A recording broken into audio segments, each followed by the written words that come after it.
Reka nkubwire ukuri kudakinishwa, abakobwa ntibakundira cyane ubwiza, ntibakundira amafaranga kandi ntibakundira amagambo menshi. Hari ibintu bike byihariye iyo umugabo abifite, umukobwa aza vuba vuba kandi agatangira kumwibonamo mu rukundo vuba cyane.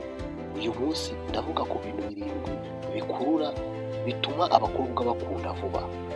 Niba uri umugabo ushaka ko urukundo rukugana aho kwiruka inyuma y'umukobwa, tega amatwi neza.